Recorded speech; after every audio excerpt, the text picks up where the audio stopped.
right in the middle of Bhagavad Gita, the end of the 9th chapter.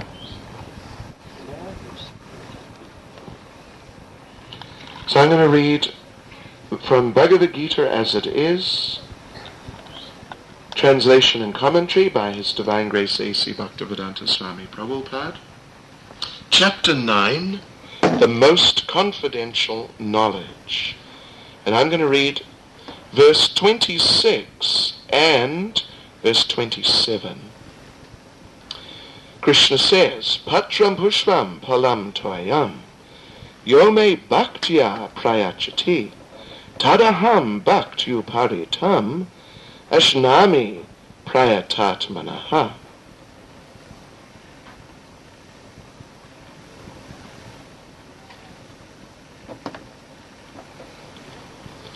If one offers me with love and devotion a leaf, a flower, fruit, or water, I will accept it.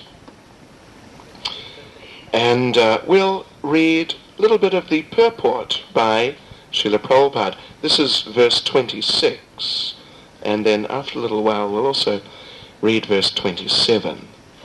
So Srila Prabhupada says, for the intelligent person, it is essential to be in Krishna consciousness, engaged in the transcendental loving service of the Lord, in order to achieve a permanent, blissful abode for eternal happiness. The process of achieving such a marvelous result is very easy and can be attempted even by the poorest of the poor, without any kind of qualification. The only qualification required in this connection is to be a pure devotee of the Lord. It does not matter what one is or where one is situated. The process is so easy that even a leaf or a little water or fruit can be offered to the Supreme Lord in genuine love, and the Lord will be pleased to accept it.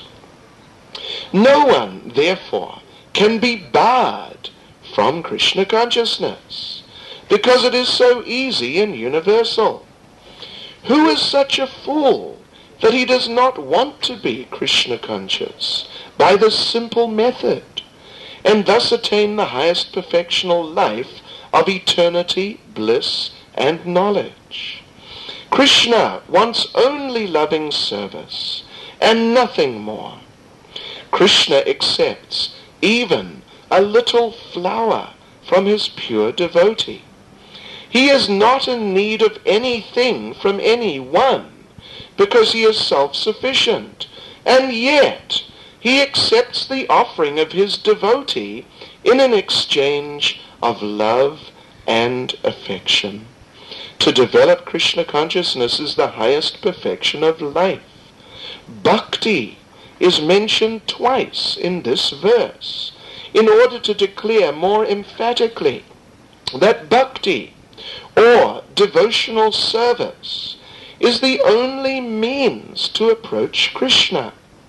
No other condition, such as becoming a Brahmin, a learned scholar, a very rich man, or a great philosopher, can induce Krishna to accept some offering. Without the basic principle of bhakti, nothing can induce the Lord to agree to accept anything from anyone. Bhakti is never causal. The process is eternal. It is direct action in service to the absolute whole. So that's a very nice verse, and we'll read the following verse in a few minutes. So here Krishna said, Patram pushpam palam toyam, yome bhaktya prayachati, tadaham bhaktyuparitam ashnami prayatatmanaha. If one offers me with love and devotion a leaf, flower, fruit, or water, I will accept it. In this way, we can be accepted by the Lord. And when we are accepted by the Lord, then our lives become very wonderful. We become very happy. Happy in a very wonderful way. Not happy in just some foolish type of way, some meaningless type of way, but happy on a much deeper level in communion with God. So this is actually the perfection of life, just like you saw the devotees here and the children on the stage. So of course the children, I don't know where they came from actually. They're not trainee swamis or anything. I don't know where they came from. Maybe from the flats around here or something, I suppose. But actually I don't know. But there they were in this certain atmosphere here with the devotees, those who are actually serious devotees and practicing devotees and involved deeply in spiritual life. And by that association, they were dancing and chanting very happily. Yes. Did you ever see anyone in a havan? Not that we are opposed to havans. We do havans regularly ourselves. Did you ever see anyone in a havan start dancing around? Did you ever see that? As they're pouring some ghee into the fire, they get up and they're just so inspired by what they're doing. They just start dancing very happily. No, even as I said, I've done many havans, so many havans. I never saw it happen once. Yes, or even, animal sacrifice. I suppose many of you have seen animal sacrifice. Did you ever see anyone become very joyful, dancing very happily in animal sacrifice, with all due respect? Because also it is mentioned in Scripture, but we haven't seen it.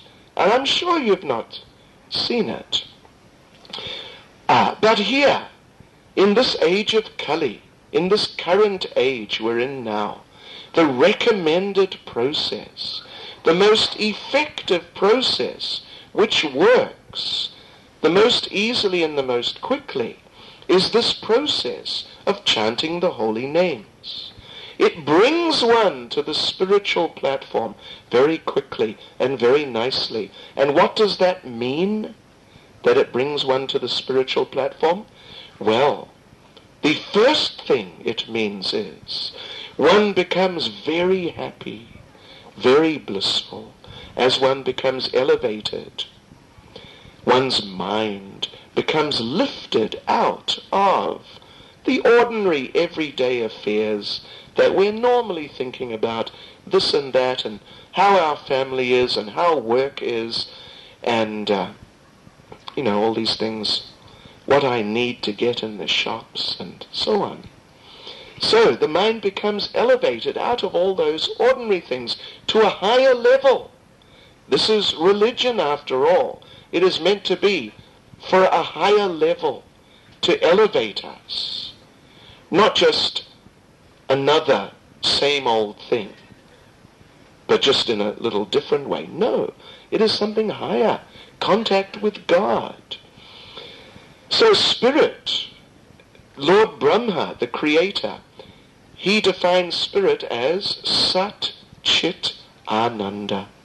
Sat means eternal. Chit means conscious, fully conscious. And Ananda means fully blissful, very happy. Yes. So that is there. That is there in the process of Krishna consciousness. This movement has spread all over the world. I think I mentioned yesterday that on the 12th I'm going to Russia. And I was talking to someone a few days about this. And he said, "Oh, do you have any temples in Russia?" I said, "Yes, we have about 100 or so." And he was astonished. After all, here in South Africa, proper temples, we have maybe 6. in South Africa. But there we have about 100 or more. Yes, so this process is very effective. People coming from all sorts of backgrounds, they didn't know anything about these things, but they come in contact, particularly with this chanting, this spiritual sound vibration, this chanting of the holy names, which is, as we gave the reference earlier from Srimad Bhagavatam, the recommended and most effective process for God realization according to Scripture. So, through being involved in this, then they experience that. Their dormant God consciousness is reawakened within their hearts. And then they become elevated, lifted to the spiritual platform. It's very nice. So here in this verse, Krishna is explaining the basic principle. The basic principle is we must offer something to Krishna. We should offer something to him. It all belongs to him. But here we are taking it and we are saying, no, it's mine. But he is saying here, no, you should offer it to me. You should offer it to me. A leaf, a flower, fruit, or water. Let me just read the next verse, 27, because here Krishna just expands the idea, same idea, a further step. Yat karoshi yadajnasi yajjahoshi dadasi yat. Yat tapasyasi konteya tat kurushva mad arpanam. Whatever you do, whatever you eat, whatever you offer or give away, and whatever austerities you perform, do that, O son of Kunti, as an offering to me. So, ultimately, we should try to offer everything to God, because it belongs to him. But we can start, as he said in the first verse here, just offer one leaf, a flower, fruit, water, with some devotion, and he'll accept that. And when he accepts your service, then that's very important. It means he is recognizing you and accepting you. And you are connecting with him. So in this way, if you keep on like this, through being connected with God more and more, then you and your life changes for the better. You become more godly. And your life becomes more spiritual and much nicer. So this is a simple principle anyone can apply. Anyone can get a leaf, or a flower, or a fruit, or a little water. Anyone, even the poorest of the poor, can get these things, or at least one of these things. So now, what is Krishna's point? Is he just keen to get more leaves? Is he after your leaf? Does he want your fruit? You know, is he eyeing your flower and thinking, wow, I want that. How can I get it? Or your water. Is he thirsty? No, he's not. He doesn't need your flower or your fruit, with all due respect to you. He is not lacking. He is not lacking at all. For example, there are, in India, all over the world, particularly in India, there are thousands of temples. Thousands. And there, people are coming and offering, and the priests in the temple are offering so much food. Yes, and milk and flowers and so on and so forth. Tons every day. Just think, in our temple in Chatsworth, one temple, we are offering to Krishna. It is the same Krishna in all these thousands of temples in India and other parts of the world. The same Krishna. But just in our one temple here in Chatsworth, we are offering Krishna food. 6 times a day. Yes. Just think, his first meal is at 4:10 in the morning. Now, I know where you all are at 4:10 in the morning, and no one would expect normally to eat a meal, but Krishna does. And that meal is sweets, burfi, and rasgula, and kheer, and rasmalai. Are you familiar with rasmalai? Oh, you don't know what you're missing. And pira and sandesh. These are, quite exotic, traditional Indian sweets. And not made with milk powder either, but made from actual boiled down full cream milk. So Krishna has, I would say a good kilo or so of sweets. Off to a good start at 4:10 in the morning. Right. Then next meal is about 8 in the morning, 5 or 8, thereabouts. So there he has some sabji, some nicely cooked vegetable, not just aloo beanie, but, some very nice traditional Indian style of vegetable with puris, deep fried in butter ghee. No sunflower oil. No. Deep fried in butter ghee. With, again, some sweets. 2 types of sweets. Some fruit, some milk, some water. Second meal. Then, midday. Oh, he has a feast. It's called Raj Bhoga. The meal fit for a king. So there he has rotis, 2 or 3, sometimes 4 different types of vegetable preparations, curries you might say, and some samosas with chutney, and 2 types of rice. And it's only basmati rice, nothing else. No Aunt Caroline's. 2 types of rice, 1 plain white rice and 1 fried rice. With vegetables, more special type of rice. And dal, and again more sweets, and milk, and so on. I may have left a few things out there even. So that's now about 12. Then again, at 4, it's the fruit offering. Only fruits. Many different types of fruits. Prepared, cut up very nicely. And then, next, 6:30. 6:30. 2 types of vegetable preparations, samosas and chutney, rotis, halava, suji, maybe some laddu, and more milk. More milk.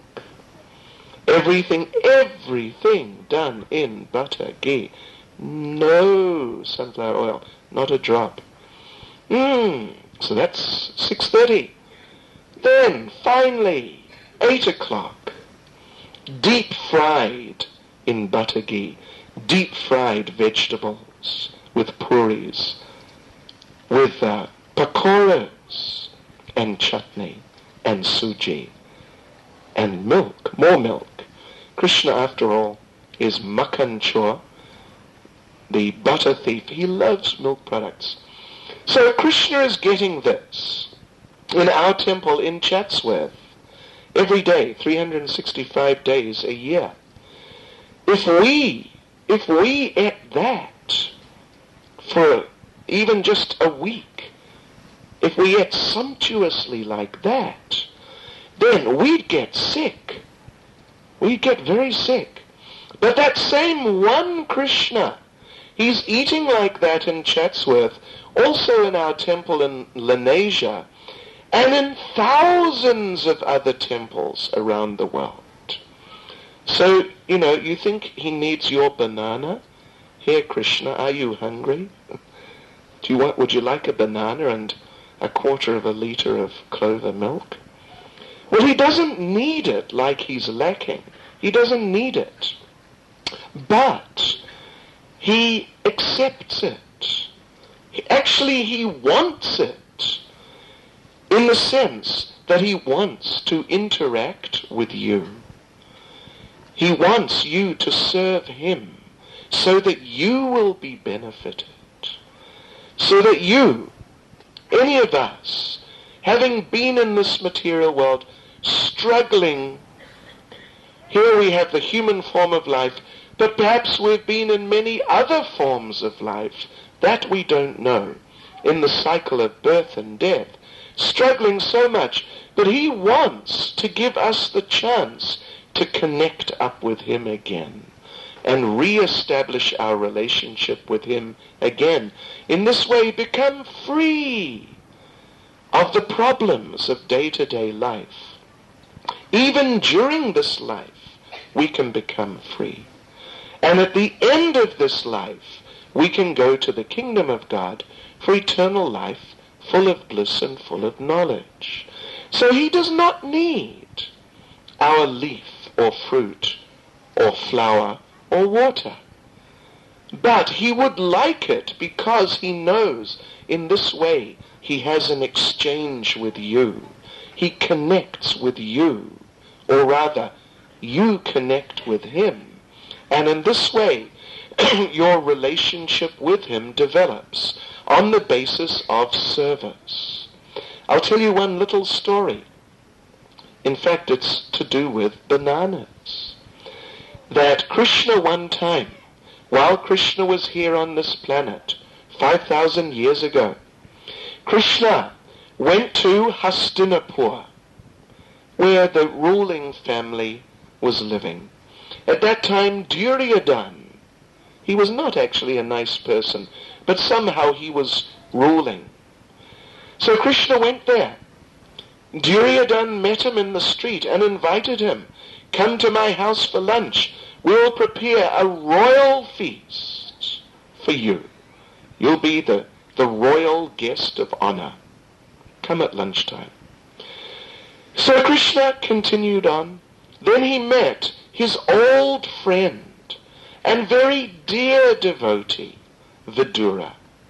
Duryodhana, as we said, was not a nice person. He was ruling, but he was not a nice person.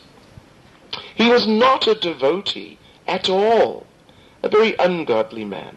But then Krishna met Vidura, who was a great devotee, very, very nice, very dear to Krishna, but very poor. So Vidura also invited Krishna, "Please come to my place for lunch." So now Krishna has two invitations. Which one did he choose? The royal feast, or whatever the poor man could offer him? Well, he chose Vidura, the devotee. He went there. So Krishna went there. And Vidura, as we said, was very poor. He had very little. Actually, he only had some bananas. So Krishna sat down and everyone was very happy. Krishna was happy being with his dear devotees. The devotees were very happy being with Krishna. So happy, extremely happy. But all they had was bananas. So out came the bananas, and Vidura's wife started peeling the bananas and handing them to Krishna. But she was so just beside herself with happiness that my Lord Krishna has come here to visit me in my house. So happy. She didn't really notice what she was doing. So she was peeling the bananas, throwing the fruit into the bin, and handing Krishna the skin. By mistake. She just sort of lost track a little bit. in her mood of spiritual ecstasy and love for the Lord. So there's Krishna getting these banana skins. I don't know if any of you ever tried a banana skin. Generally people don't, and I assume that's because they don't taste nice. But now Krishna, he was also so happy, so extremely happy, that he also was not exactly seeing what was going on so clearly. So Krishna was taking the banana skins without really noticing and eating them. He was eating the banana skins, one after the other, more and more. And Krishna told Vidura, you know, your bananas, these bananas, are the nicest bananas I ever tasted. Now don't go home and start trying your banana skins. Maybe you've just, been turned on to some secret. No. Krishna was not really tasting the banana skin. He was tasting the love. So similarly, like I mentioned, in our temple, Krishna is fed so sumptuously. It's beyond any normal human being to eat like that, particularly on a regular basis. He'd probably die after a little while. But Krishna, he can digest anything.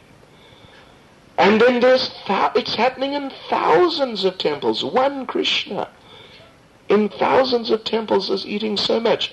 Not because he's hungry, not because he's just gluttonous or something like that, but to have an exchange of love with his devotees, to give people the opportunity to approach him. He doesn't really need our service, but we need to serve him for our good. Yes. So this is the basic principle of Krishna consciousness. And anyone can do this. This is what Prabhupada was explaining here. Anyone can do this. A rich man can do it. An ordinary man can do it. A poor person can do it. No one is barred.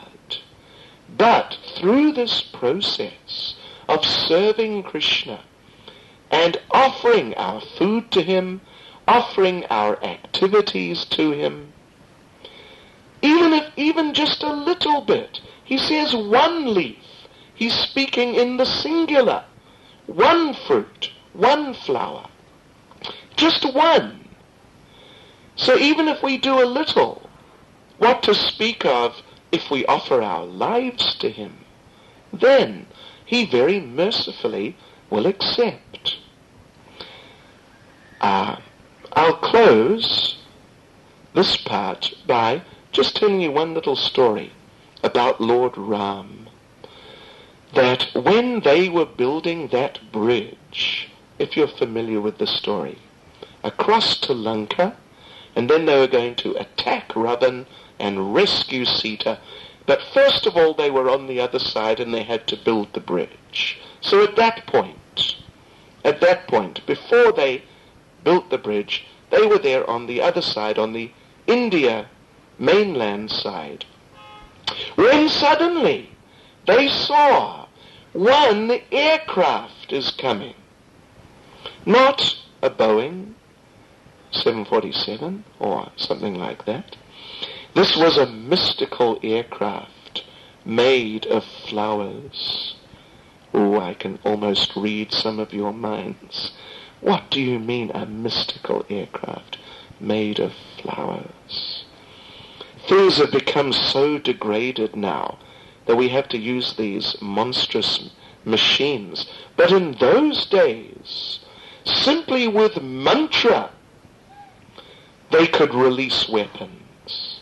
Simply with mantra, they could perform medical operations. Finally, after the battle of Kurukshetra, this is to do with Krishna, After that battle of Kurukshetra, one person came and fired one weapon at one lady who was pregnant. And that weapon, the idea was to kill the child within the womb, but not harm the mother. So how's that? In other words, very refined. They were not just cavemen or something like that. Very refined with very highly evolved science. Anyway, Lord Ram and Hanuman and company, Sugriva, Angada, Jambavan, they saw, here comes this mystical aircraft, coming from Lanka, coming from the place of Ravan, the demon. As I mentioned yesterday, he was Rakshas. He was a cannibal. So, they saw, here comes this aircraft, and they were wondering, well, who is this? And some of the monkeys were saying to Lord Ram that, you know, this vehicle is coming from Lanka. It must be some demon. Let's just kill him. There are no good people on Lanka. It's just like a nation of demons. Lord Ram said, no, let's wait, let us see who it is. So they waited and they saw, who was it? It was Vibhisan, one of the brothers of Ravan. Now actually this Vibhisan, even though he was the brother of Ravan, and Ravan was a terrible person, but this Vibhisan, his brother, was a very good person. Sometimes it happens like that. So he was a very good person. Actually, he was a devotee of Ram. And he was coming over from Lanka to join Ram, leaving his own brother to join Ram against his own brother, Vibhisan. So they saw, oh, it's Ravan's brother, Vibhisan. But at that point, they didn't know that he's a devotee. They thought, he's just Ravan's brother, he must be bad. So Angada, he's one of the leading monkeys, friend of Hanuman, Angada, he told Lord Ram, look, it's Vibhisan, he's a demon. Let us kill him. We'll just kill him right now. Lord Ram said, no, wait a minute. He's on his own. Let's just see what he has to say.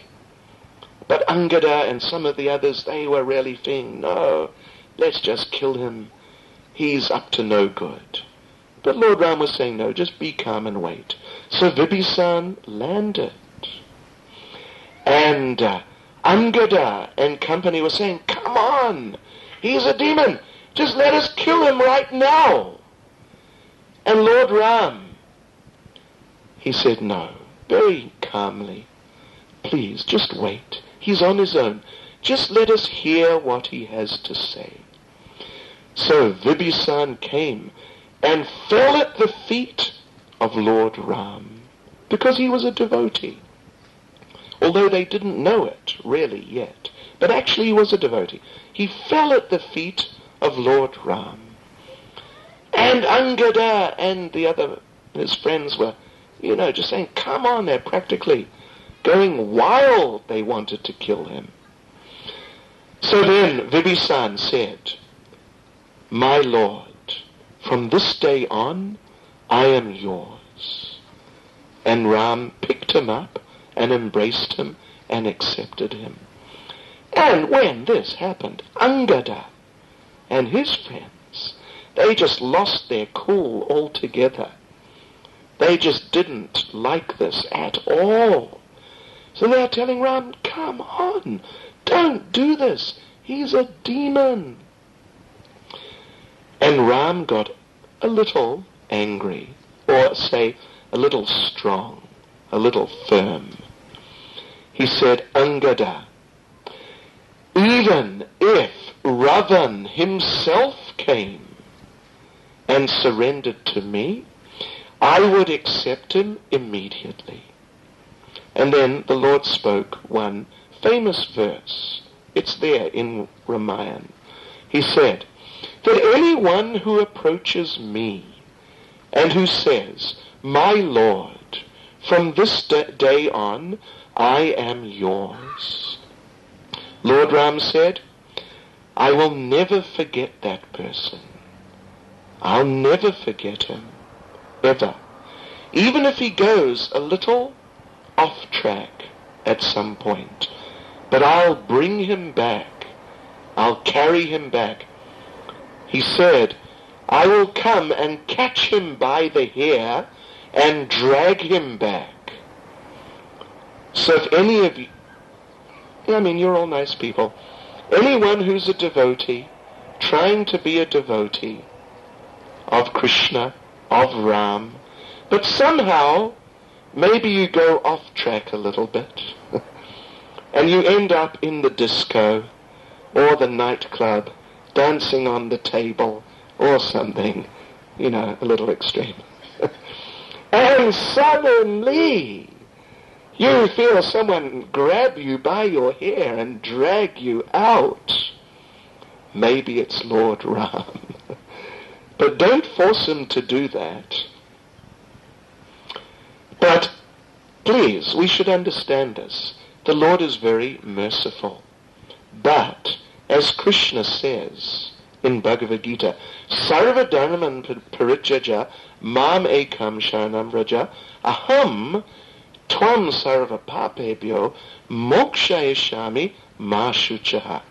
If you give up other dharmas, particularly cat and dog dharma and, just very ordinary dharmas, if you give up sarva dharman parityaja, give up other dharmas and mam ekam sharanam, you take refuge in mam ekam, in me only, then aham, I, tvam sarva pap, I will take all your pap, all your sinful reactions, and mokshayashami, you'll be delivered. Ma shuchaha, you don't worry. You have nothing to fear. But the thing is, Krishna says, first, you surrender to me. Give up your nonsense and surrender to me. Then I'll deliver you. So Krishna is waiting for that. When will we take that step? Those steps towards him. When will we start offering to him? Yes, when will we start doing that? Then he will accept us and deliver us and transform us. And in this way our lives and our families will become transformed. Yes. So this is very practical and very real and very simple, because the Lord is very merciful. He is very kind. Even you offer one leaf, one fruit, one flower, little water, he'll accept it. That'll be the first step. So, in this festival of ours, last 2 days and today, and it seems the following 2 days, Saturday and Sunday, we're trying to impart this message that you're all intelligent people. You're all spiritually minded people. Otherwise, you wouldn't be here on a Friday night. You'd be somewhere else. You'd be at the very least, lounging in front of your TV. But no, you're here. You're here.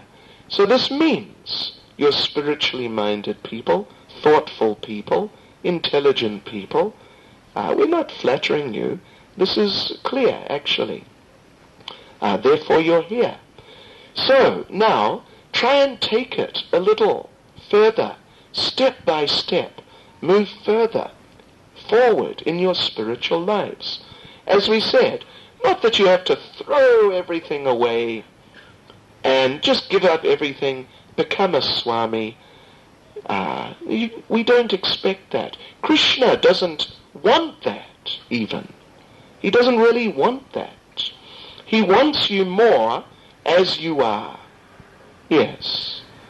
You can transform your life, just like and we've mentioned this I think every night so far, George Harrison. Such an extremely famous person.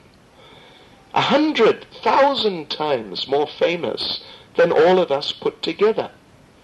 An extremely wealthy person.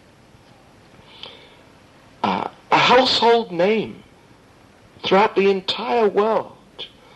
But he connected with Krishna in his life. He offered to Krishna his singing, his music, and what a wonderful service. So many millions of people, young people, they became connected with Krishna consciousness through that. I will actually close, before the questions, by mentioning just one little thing, a personal thing, about, I've said how, through George Harrison, many people's lives were touched. And I'll give you one example. The example is my 83-year-old mother in New Zealand. My 83-year-old mother, who is a widow in New Zealand, is a very ordinary old lady. But when I was there at home, and, as young people are, I was listening to the radio and the music and all that. So then out came George Harrison with this My Sweet Lord in 1970. So my mother would hear it, and she's an intelligent person, a music teacher with a master's degree in music. So she liked this song very much. Now, when I was there in February in New Zealand, and I was preparing this very multimedia show, which you're going to see just in maybe half an hour or so, and I was compiling, getting bits and pieces and putting it together. So I got one little video clip of him, George Harrison, singing My Sweet Lord in concert, which you'll see. So there I was in my mother's house in New Zealand, putting this together on the computer, and then I would play this My Sweet Lord video. My 83-year-old mother came running in, singing this song like mad. And she told me that, George Harrison had just passed away, so there was like a wave of interest in him all over the world just after he died. She said, when I go to the supermarket, and I won't tell you what she buys in the supermarket, but she's not a vegetarian. She said, when I go to the supermarket, and they play the music in the supermarket, she said sometimes they play the song, and I just sing at the top of my voice, and I don't care what people think. My Sweet Lord. And that song is very much connected with Krishna, because they chant Hare Krishna on that song. So there's a very ordinary Western lady from New Zealand. And, they're not, traditionally at least, there were very few Indian people in New Zealand. Just recently Indian people have started going there. So it's not through contact with India, but it was through George Harrison. Now she has some attachment for Krishna. So just see, if she can, you can. Now I know many of you have already. Many of you are involved in Krishna consciousness in one way or another, practicing. I can see some of you out there as some of our donors, people who help our movement, and some of you are just coming as guests. So that's fine. But the whole idea of this program is to give everyone a little taste and a little idea of what is Krishna consciousness and how it can be done by anyone. It is not just for some special people, different people, unusual people. It is not at all. It is for everyone. It is just a matter of knowing how to fit it into your life nicely. That's all. And that is why, like here in Tongat, we have Aravind. You all, I think, he's a well-known person in town, Aravind Maharaj, and all the devotees. We have a whole group of Hare Krishna devotees here in Tongat.